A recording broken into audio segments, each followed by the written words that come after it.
क्या आपने कभी सोचा है कि थाईलैंड और कंबोडिया जैसे शांत लगने वाले देशों के बीच भी युद्ध हुआ है? असल में ये कहानी सिर्फ जमीन के एक टुकड़े की नहीं है, बल्कि ये कहानी है इतिहास, गर्व और राष्ट्रीय पहचान की। चलिए जानते हैं पूरा सच। सबसे पहले जानते हैं विवाद की जड़ क्या है। थाईलैंड और कंबोडिया की सीमा पर बना है एक प्राचीन हिंदू मंदिर, प्राह विहार मंदिर, प्रेह विहार टेम्पल। ये मंदिर 11वीं सदी में बनाया गया था और भगवान शिव को समर्पित है। मंदिर पहाड़ की चोटी पर है, जहां से दोनों देशों की सीमा दिखती है। ब्रिटिश और फ्रेंच उपनिवेशवाद के दौर में थाईलैंड और कंबोडिया की सीमा तय करने में विवाद हुआ। 1904 और 1907 के नक्शों में मंदिर कंबोडिया में दिखाया गया, जो उस समय फ्रांस के कब्जे में था। थाईलैंड ने कहा कि ये मंदिर तो असल में उसकी जमीन पर है।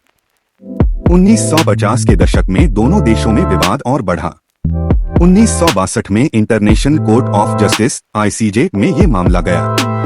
ICJ ने फैसला दिया कि मंदिर कंबोडिया का हिस्सा है, क्योंकि थाईलैंड ने नक्शों को पहले स्वीकार कर लिया था। लेकिन मंदिर के आसपास का 4-6 वर्ग किलोमीटर का इलाका किसका होगा, इस पर फैसला नहीं हुआ। यही बना झगड़े की असली वजह। अब आते हैं असली लड़ाई पर।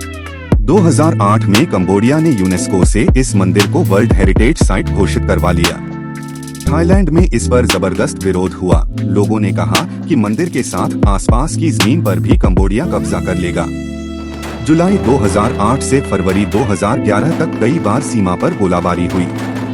दोनों देशों के सैनिक आमने सामने आ गए। इन झड़पों में दर्जनों सैनिक मारे गए और करीब 85,000 लोग अपने घर छोड़कर भागने पर मजबूर हुए। 2011 में हालात इतने बिगड़ गए कि फिर से मामला इंटरनेशनल कोर्ट ऑफ जस्टिस में गया।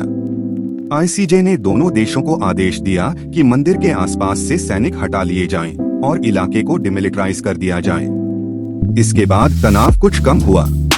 मगर सोचिए, सिर्फ एक मंदिर के लिए इतना खून खराबा क्यों? असल में ये मंदिर सिर्फ धार्मिक स्थल नहीं, बल्कि दोनों देशों की राष्ट्रीय पहचान का प्रतीक है। कंबोडिया के लिए ये प्राचीन गौरव की निशानी है। थाईलैंड के लिए ये उसके ऐतिहासिक साम्राज्य का हिस्सा रहा था और आज भी वहाँ के लोग इसे अपना मानते हैं।